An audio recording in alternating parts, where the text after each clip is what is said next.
जय हिंद मेरे प्यारे भारत के उज्जवल भविष्य हो। आप सभी का आईक्यू रिसर्च सेंटर में हार्दिक स्वागत एवं अभिनंदन है। दोस्तों आइए आज सौर मंडल में पृथ्वी की स्थिति को देखते हैं।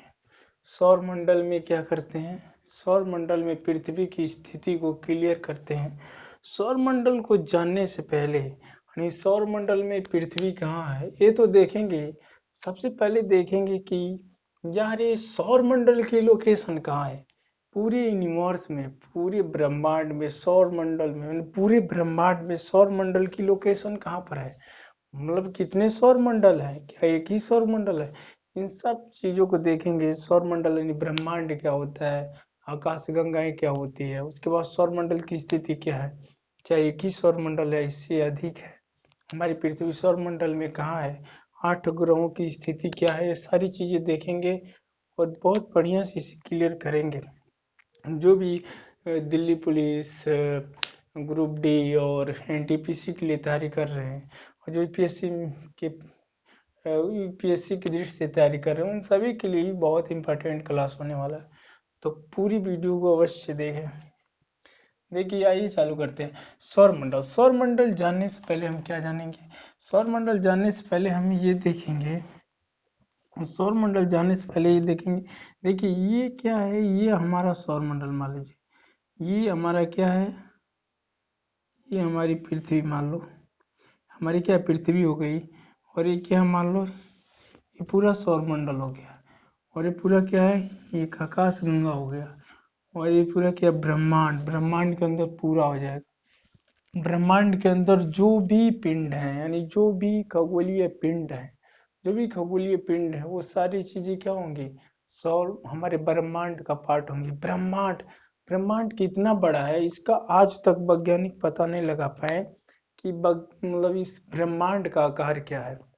ये माना जाता है कि ब्रह्मांड का आकार कितना है, इसके बाद क्या होगा, यानी जो उजाला भाग है जिसमें आकाश गंगाएं और सौर मंडल, मंदाकिनियां, ये सब सारी चीजें जो होती हैं, यानी ये ब्रह्मांड के अंदर ही होती है। जो सारे तारा देखते हैं आसमान में, जो टिमटिमाते हुए तारे होते हैं, सारे ब्रह्मांड के पार्ट होते हैं, हमारे यूनिवर्स का पार्ट होता है। तो देखते हैं इसके बाद क्या होगा, ब्रह्मांड के बाद क्या होगा, यानी स्पेस, अंतरिक्ष के बाद क्या होगा, उसके बाद क्या होगा, क्या ब्लैक होल होगा, मतलब जितना उजाला भाग है उसके बाद क्या होगा यार, उसके बाद क्या है, ब्लैक होल में ही ब्रह्मांड है।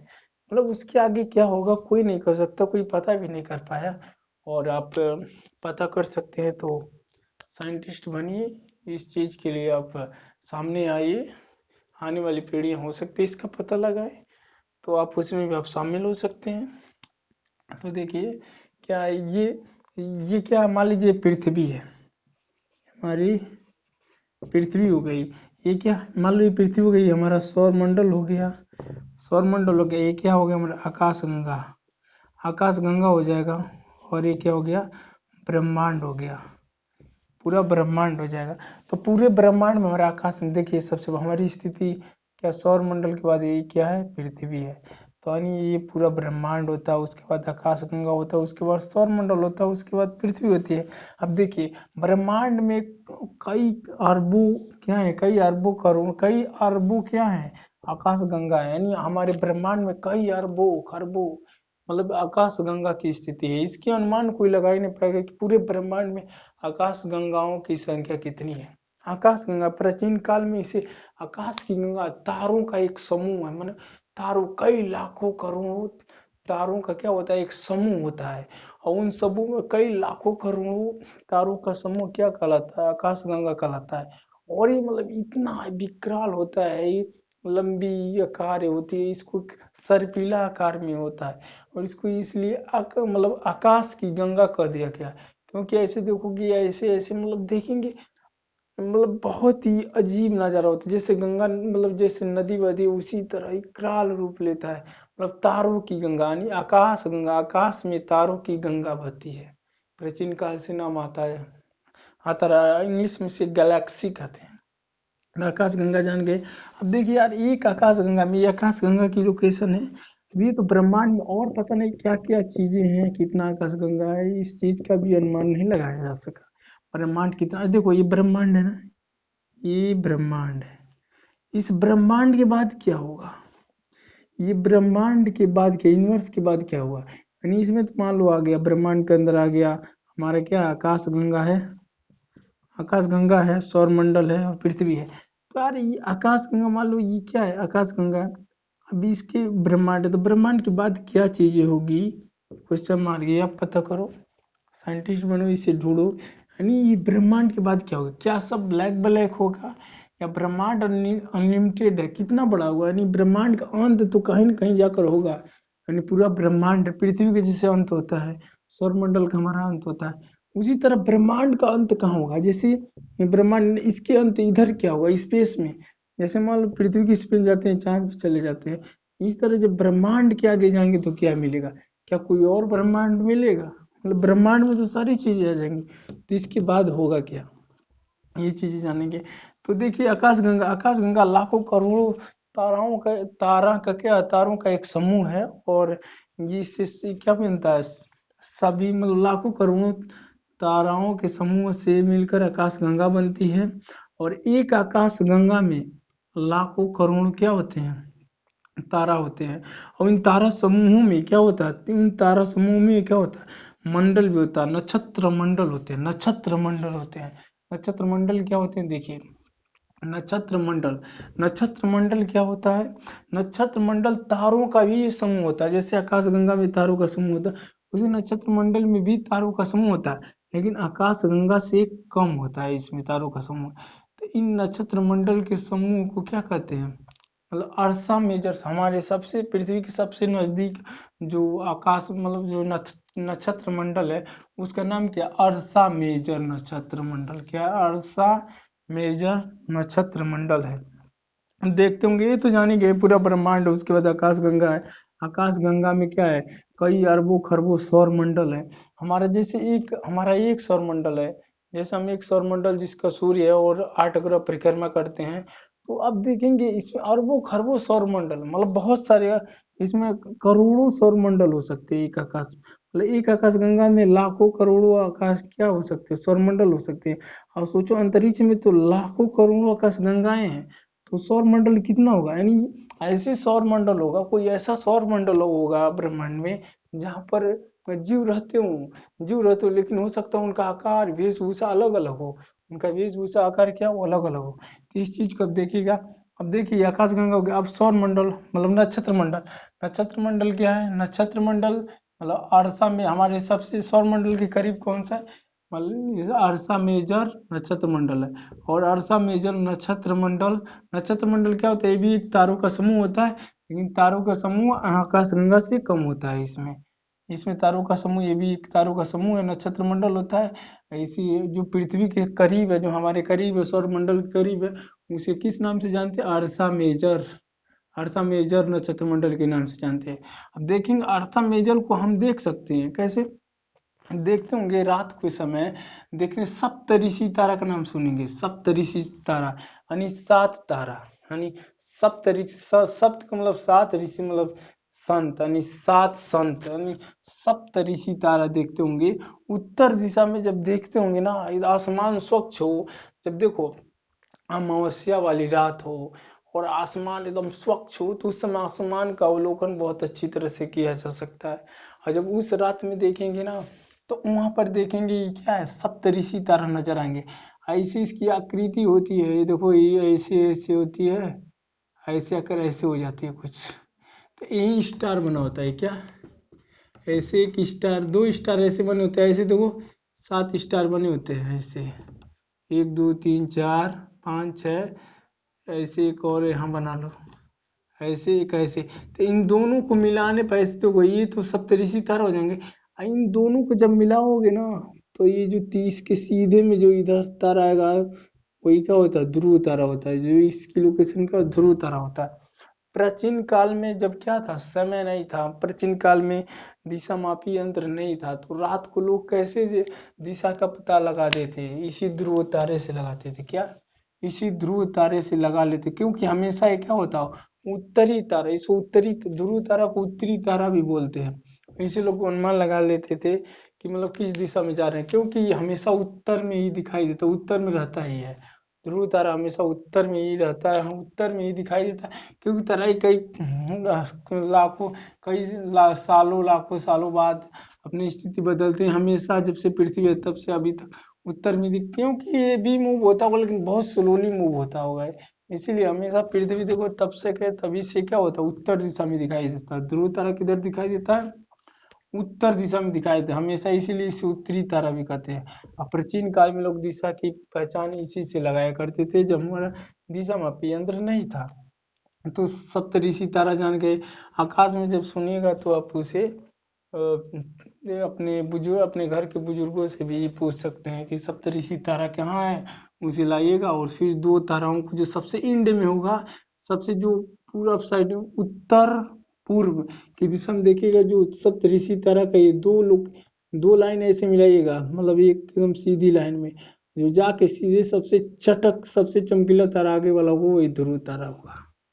ठीक, अब ध्रुव तारा की लोकेशन सुन गए तो अब तो जान गए ये ब्रह्मांड है, ये आकाश गंगा है, ये क्या है, ये सौर मंडल है। सौर मंडल में पृथ्वी है। अब देखिए इस ग्रहों को अपने सौर मंडल के बारे में पढ़ते हैं।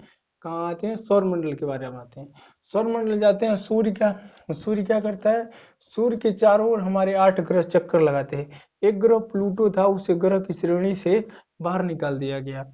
उसे ग्रह की श्रेणी से 24 अगस्त 2006 को चेक गणराज्य में 75 देशों के 2500 साइंटिस्ट जुटे थे, जिसमें क्या किया गया, प्लूटो को बाहर निकाल दिया गया, उसे बौने ग्रह की श्रेणी में रख दिया गया। क्यों? क्योंकि वो दूसरे ग्रह की कक्षाओं को क्या कर दे रहा था, काट दे रहा था। वरुण की कक्षाओं को वो क्या कर रहा था, काट दे रहा था, उसके मार्ग में आ जा रहा था, उसके पथ को काट दे रहा था, इसीलिए वो ग्रह की श्रेणी को फॉलो नहीं कर रहा था। इसीलिए उसे वैज्ञानिकों ने 24 अगस्त 2006 को ग्रह की श्रेणी से क्या कर दिया, उसे बाहर कर दिया और बौने ग्रह की श्रेणी में लाकर रख दिया। पहले क्या हुआ करते थे, 9 ग्रह हुआ करते थे, अब कितने हो गए, 8 ग्रह हो गए। 8 ग्रहों की स्थिति चलिए देखते हैं कहाँ कैसे है। देखिए 8 ग्रह हैं, ठीक, और उपग्रहों की संख्या कुल टोटल मिलाकर पृथ्वी के एक ऊपर क्या है, चांद है, उस सब मिलाकर क्या हो जाएंगे, बात 172 उपग्रह हो जाएंगे। अब देखिए पृथ्वी की स्थिति से देखेंगे तो ये कहाँ है, देखिए सूर्य है। अब सूर्य के बारे में खुद जान ले, सूर्य का 8 ग्रह क्या करते हैं, चक्कर लगाते हैं। क्या करते हैं, चक्कर लगाते हैं।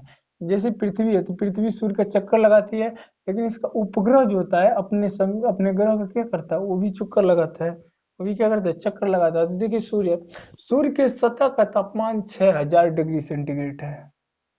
कितना, 6000 सेंटीग्रेड है।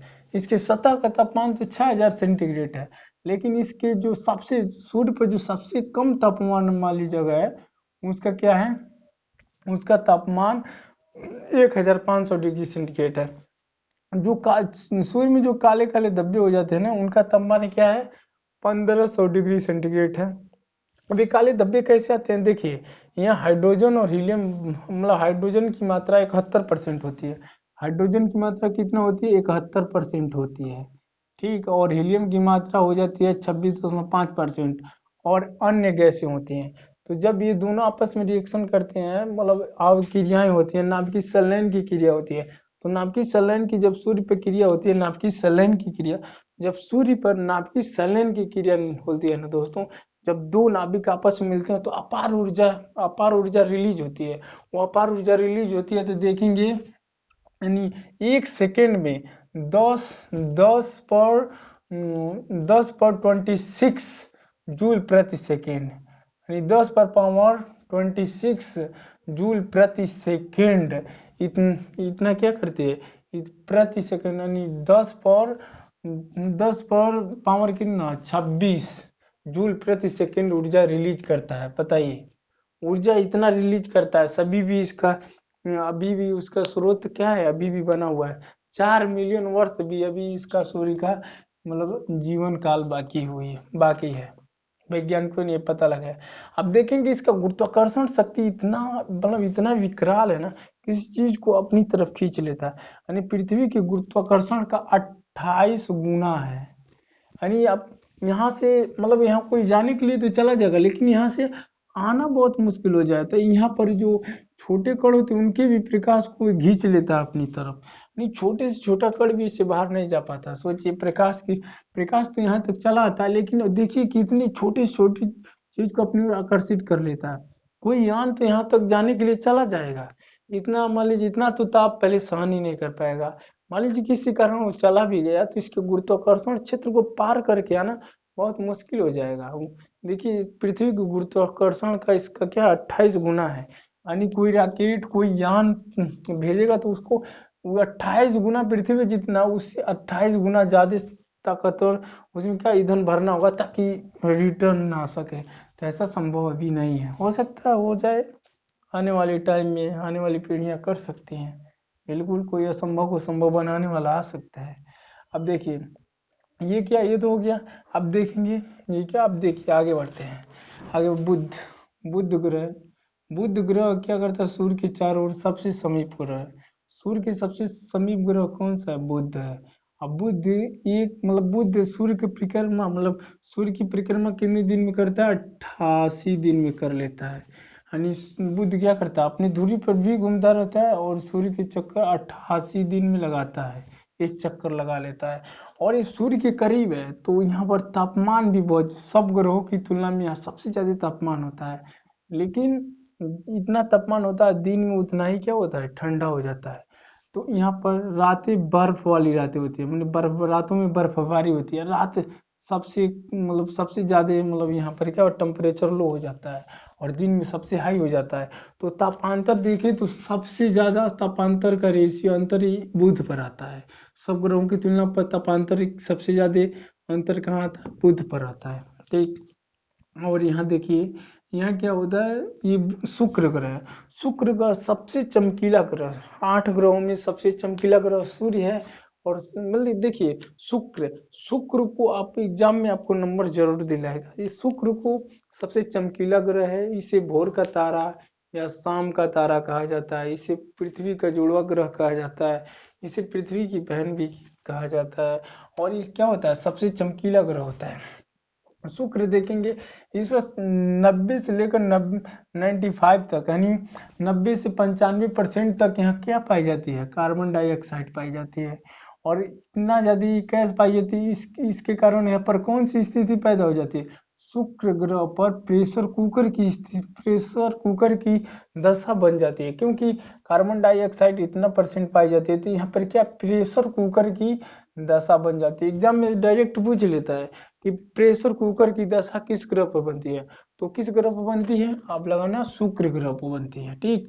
और इस सूर्य का चक्कर कितने दिनों में पूरा करता है, 225 दिनों में सूर्य का चक्कर पूरा कर लेता है। 225 दिनों में क्या करता है, सूर्य का चक्कर पूरा कर लेता है। प्रेशर कुकर की स्थिति क्या बनती है, शुक्र ग्रह पर बनती है।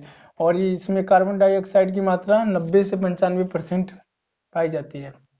देखिए, और ये भी है। देखिए ये क्या करता है, पृथ्वी क्या करती है, पृथ्वी पूरब से पश्चिम रोटेट होती है। देखिए, ये मान लीजिए पृथ्वी है, मानिए ये पृथ्वी है ना, मान लीजिए पृथ्वी है, ऐसे झुके, तो पृथ्वी ऐसे घूमती है पूरब से, यानी पूरब से पश्चिम घूमती है, ऐसे घूमती है, एंटी क्लॉकवाइज घूमती है। लेकिन यानी पूरब से पश्चिम घूमती है। लेकिन ये क्या होता है, शुक्र जो होता है, देखिए शुक्र है ना, ये शुक्र जो होता है ऐसे घूमता है। ये पूरब हो गया तो ये ऐसे घूमता है, ऐसे घूमता है, ऐसे घूमता है। और पृथ्वी ऐसे घूमती है। यानी ये शुक्र क्लॉकवाइज घूमता है, पृथ्वी एंटी क्लॉकवाइज घूमती है। यानी पृथ्वी पश्चिम से मतलब पूरब से पश्चिम घूमती है। लेकिन ये पूरब से क्या, देखिए ये हमेशा क्या मतलब पूरब से क्या होता है, पश्चिम की तरफ घूमती है। ये पूरब की इस तरह घूमता है, यानी ये क्लॉकवाइज होता है, ये एंटी क्लॉकवाइज होता है। ठीक। और ये भी देखेंगे, अभी आएंगे यहाँ, ये कौन सा, ये देखेंगे अरुण, ये भी क्या होता है, शुक्र की तरह ये भी उल्टी दिशा में घूमता है। जो ग्रह अपना क्या करते हैं, पूरब से पश्चिम की तरफ घूमते हैं, तो पश्चिम से पूर्व की तरफ घूमता है। पश्चिम से क्या करता है, ये पश्चिम से क्या करता है, पूरब की तरफ घूमता है। तो ये भी क्या करता है, देखिए पश्चिम से पूरब घूमता है, तो ये क्या करता है, पश्चिम से क्या करता है, पूरब की तरफ घूमता है। पश्चिम से पूरब की तरफ, यानी पश्चिम से क्या करता है, पूरब की तरफ घूमता है। ये भी पश्चिम से क्या करता है, इसे पश्चिम से पूरा क्लॉकवाइज चलता है। और और बाकी क्या चलते हैं, पृथ्वी के साथ एंटी क्लॉकवाइज चलते हैं। ये दो ग्रह क्लॉकवाइज चलते हैं, बाकी एंटी क्लॉकवाइज घूमते हैं। तो देखिए, ये तो स्थिति हो गई। अब देखिए, ये पृथ्वी है। क्या है? पृथ्वी है। पृथ्वी के बारे में देखिए। पृथ्वी का ये तो जान गए। सबसे चमकीला तारा कौन सा है? शुक्र है। सबसे गर्म ग्रह शुक्र है। सबसे गर्म ग्रह भी क्या है? शुक्र है। और पृथ्वी का जुड़वा ग्रह, पृथ्वी की बहन, भोर का तारा, शाम का तारा, मतलब इसे समय का लोग अनुमान भी लगाते हैं। इसे अपने घर इसको गांव में लोग सुकौआ के नाम से जानते हैं। क्या? शुक्र को ही सुकौआ कहा जाता है।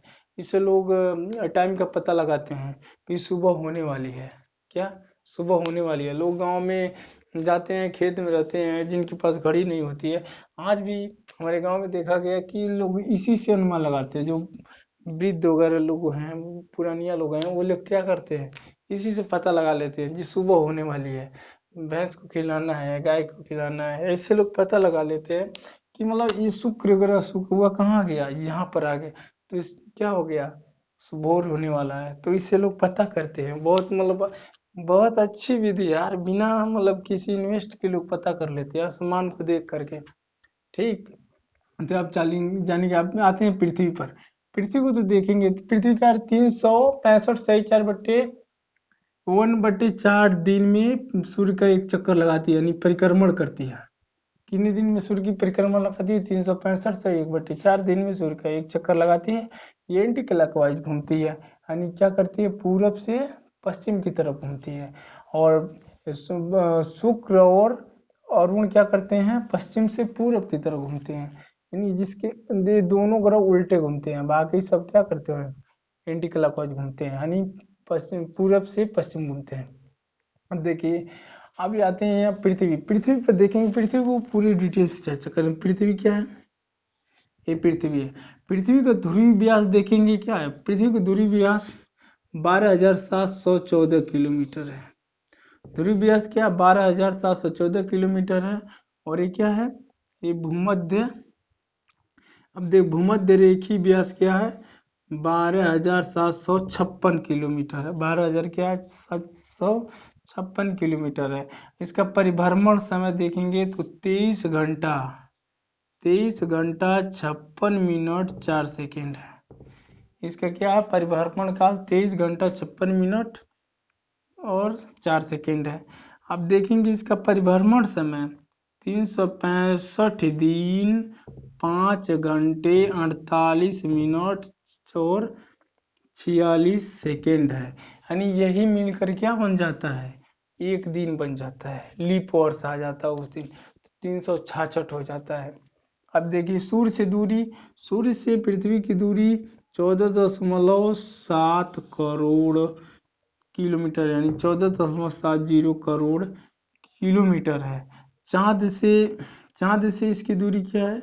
चांद से पूछ सकता है, क्योंकि चंद्रयान 2 वगैरह गया था चांद पर, जानते हैं चांद पर गया था। हार्ड लैंडिंग की वजह से क्या हो गया था हमारा, हार्ड लैंडिंग से हमारा क्या प्रज्ञान को क्षति आ गई थी। अब हालांकि अभी भी ऑर्बिटर काम कर रहा है, लेकिन क्या है, लैंडर में जो प्रज्ञान था रोवर, उसको क्षतिग्रस्त हो गया था। तो इसी कारण वो सक्सेसफुल नहीं हो पाया मिशन। फिर भी हमारा क्या है, अभी ऑर्बिटर काम कर रहा है। तो इस पूछ सकता है दूरी, तो 3,84,000 किलोमीटर क्या है, पृथ्वी से चांद की दूरी है। सबसे निकट ग्रह क्या है? पृथ्वी के सबसे निकट ग्रह देखिए, पृथ्वी यही है ना। पृथ्वी के सबसे निकट ग्रह क्या है? शुक्र है। पृथ्वी, मंगल नहीं है, मंगल दूर पड़ जाता है। पृथ्वी के निकट क्या है? शुक्र है। देखिए, पृथ्वी पृथ्वी के निकट ग्रह शुक्र हो गया। पृथ्वी पर जानते हैं 29% क्या है, स्थल है, और 71% पानी है। पृथ्वी अपने एक्सिस पर 23.5 अंश क्या झुकी हुई है। और पृथ्वी, सूर्य से पृथ्वी पर प्रकाश को आने में क्या लगता है? 8 मिनट 20 सेकेंड का समय लग जाता है।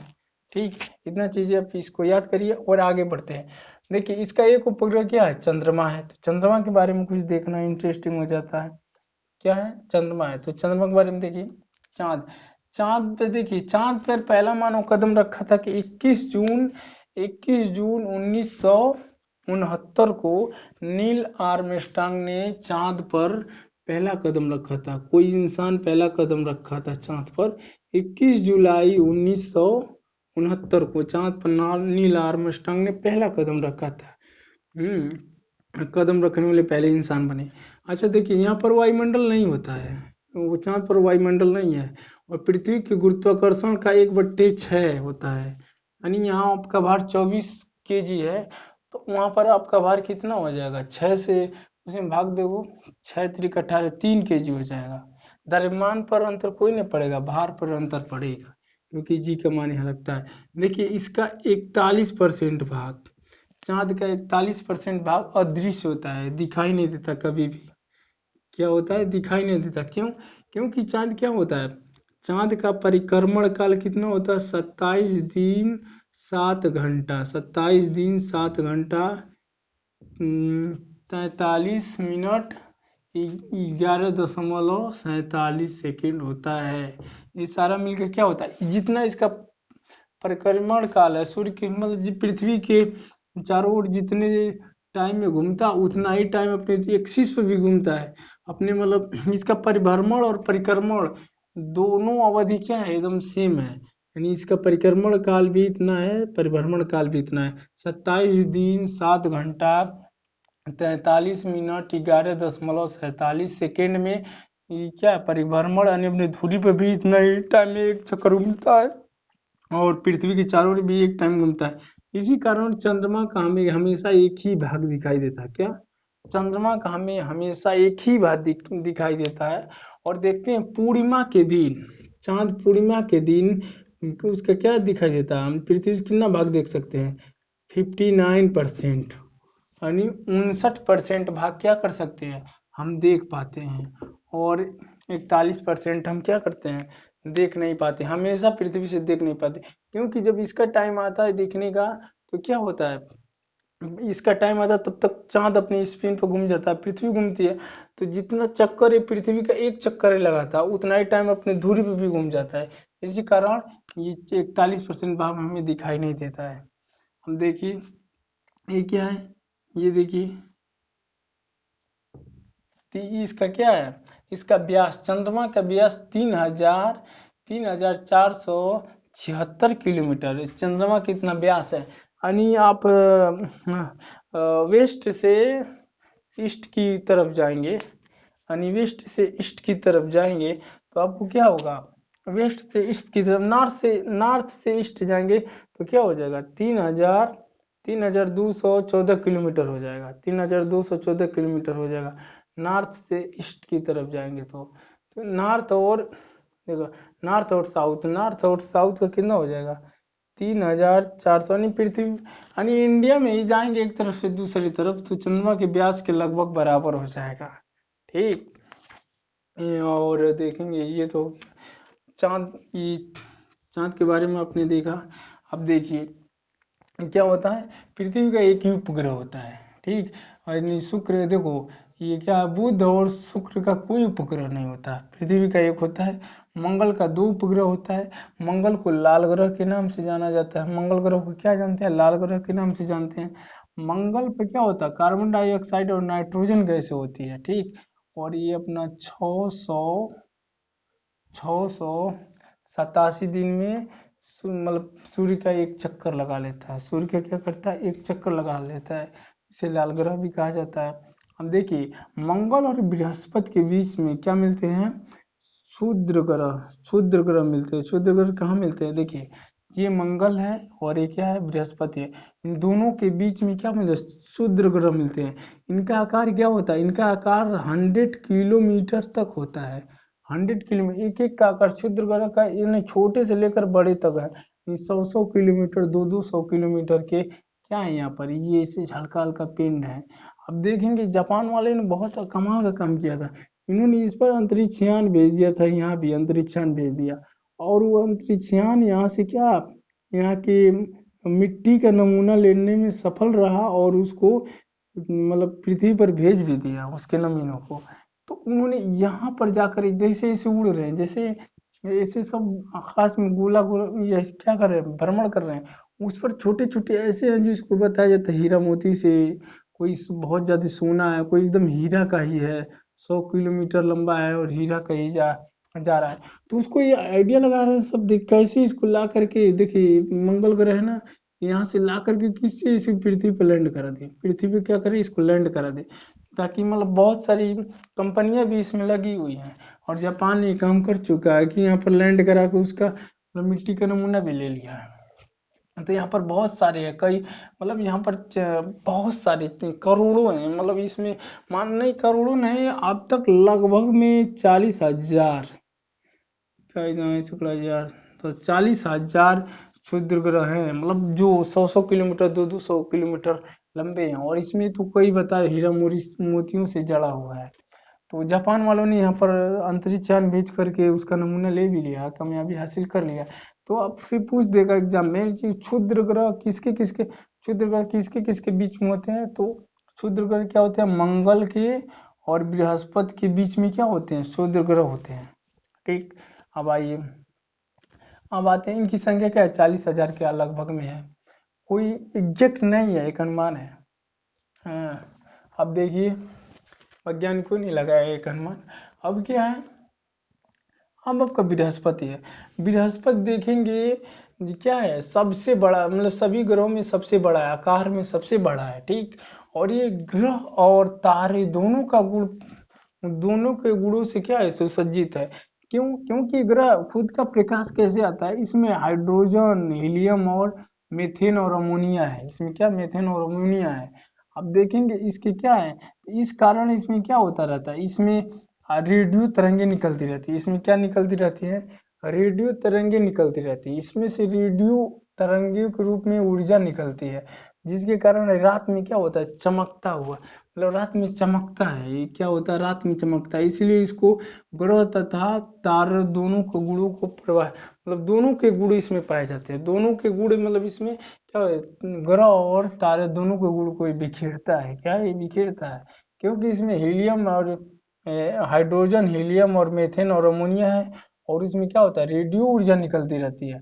ऐसे देखो, ऐसे है ना, ऐसे ऐसे ऐसे निकलता रहता है इसमें से, तो इसी कर रात में भी ये क्या करता है, चमकता है। सबसे ग्रह इसका 67, क्या 67 इसका क्या है, उपग्रह है, क्या है इसका 67 उपग्रह है, क्या है 67 उपग्रह है।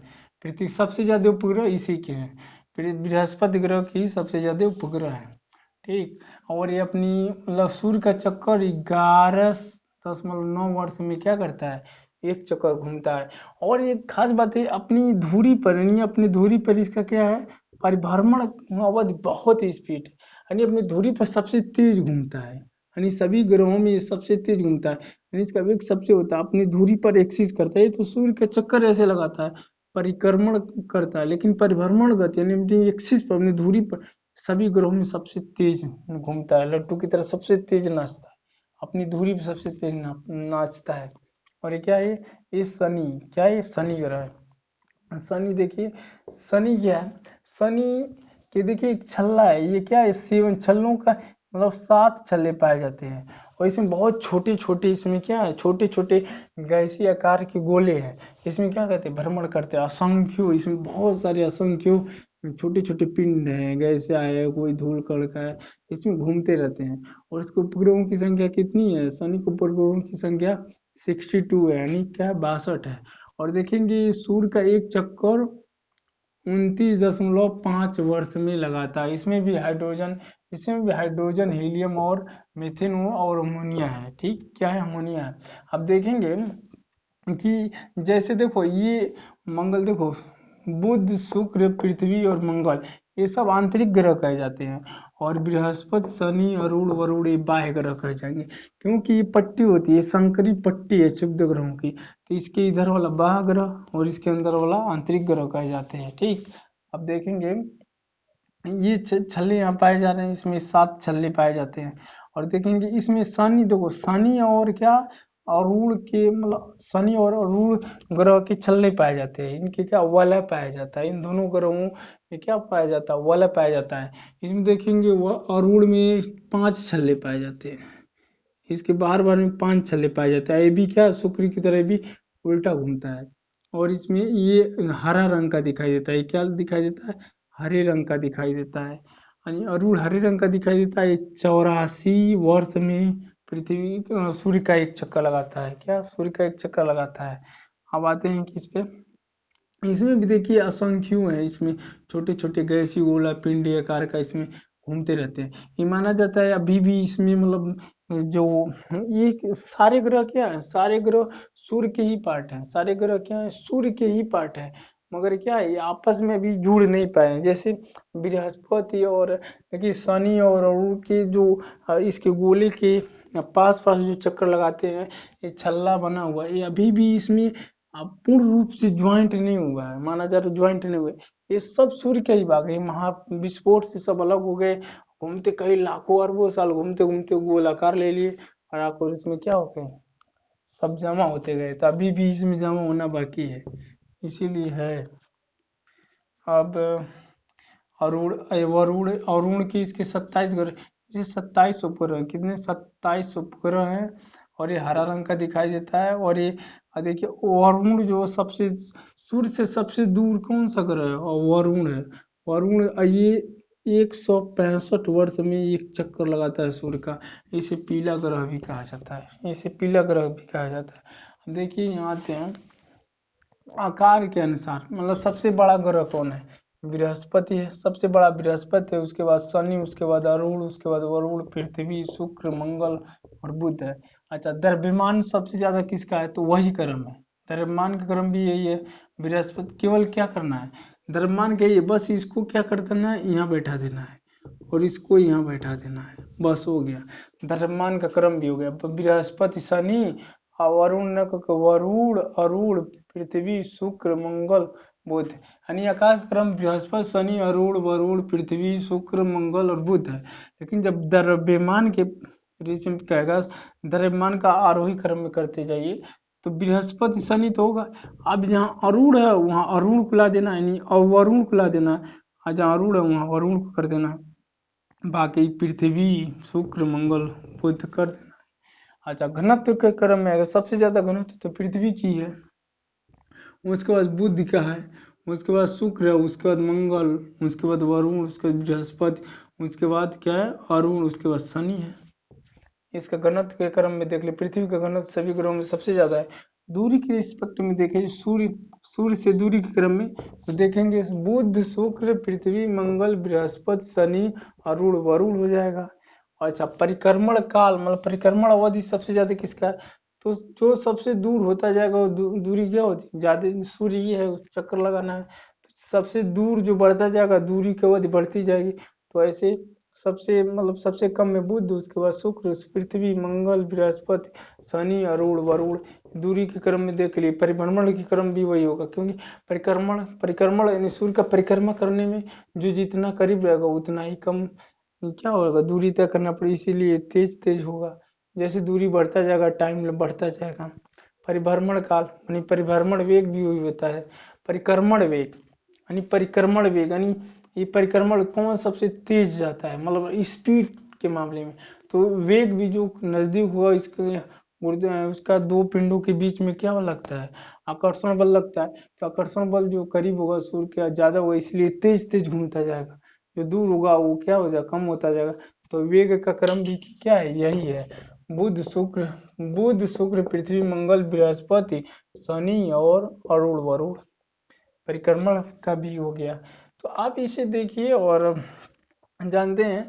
अब इस चीज को देख, सौर मंडल में पृथ्वी की स्थिति देख लिए, पूरे सौर मंडल को हमने देखा बहुत अच्छी तरह से।